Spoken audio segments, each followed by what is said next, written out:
In the heart of a small, quaint village, surrounded by lush gardens and farmland, lived Lily, a young woman known throughout the village for her unparalleled green thumb and her heart that was as golden as the midsummer sun.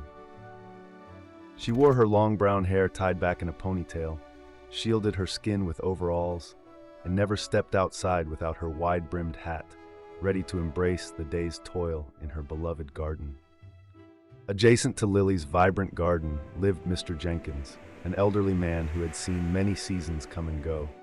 He was a figure known for his skepticism, particularly when it came to Lily's gardening abilities. Clad in his plaid shirt and straw hat, leaning on his cane, he often watched Lily from his porch, shaking his head and muttering under his breath about the folly of youth. One crisp spring morning, as the first rays of sunlight kissed the earth, Lily planted a special seed in her garden. This was no ordinary seed. It was a gift from her grandmother, wrapped in whispers of ancient magic and tales of old. With care and a whisper of hope, Lily nestled the seed into the fertile soil, unaware of the adventure that awaited her. Days passed, and from the earth sprouted a tiny watermelon, vibrant and full of life. But this was no ordinary watermelon. With each sunrise it grew, with each sunset it doubled in size. It wasn't long before the watermelon had grown larger than any Lily had ever seen, capturing not only her wonder but that of the entire village. Word of the giant watermelon spread like wildfire, drawing villagers from all corners, each eager to catch a glimpse of this marvel. Amidst the growing crowd stood Mr. Jenkins, his skepticism as steadfast as ever.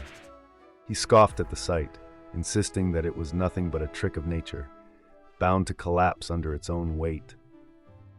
Despite Mr. Jenkins' doubts, Lily remained dedicated to her garden, believing in the magic her grandmother had spoken of.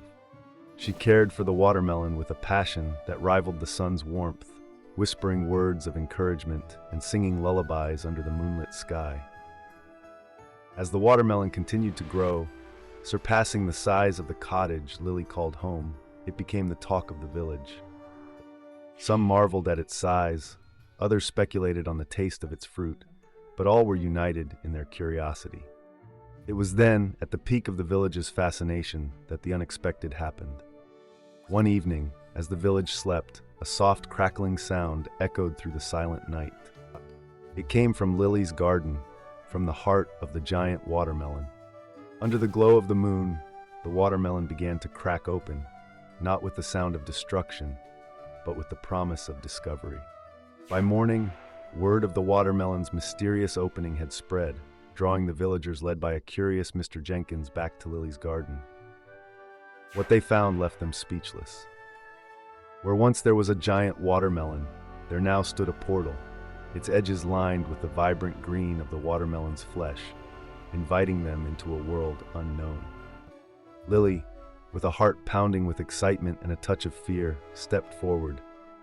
She remembered her grandmother's tales, stories of magic and the power of nature, of doors to worlds unseen. With a deep breath, she turned to her fellow villagers, a sparkle of adventure in her eyes. "Shall we see where it leads?" she asked. The villagers, including Mr. Jenkins, peered into the portal, finding within it a reflection of their own world, but different, more vibrant, more magical. With a mix of trepidation and wonder, they followed Lily into the portal, stepping into a world where the impossible seemed possible. They found themselves in a realm where the sky shimmered with colors they had never seen, where plants hummed with life, and where the air buzzed with the energy of magic. It was a world that mirrored their own, yet was filled with wonders they had only dreamed of. As they explored this new world, Mr. Jenkins, who had always prided himself on his skepticism, found himself marveling at the beauty and magic that surrounded him. With each step, his doubts faded, replaced by a sense of wonder and a newfound belief in the magic of nature.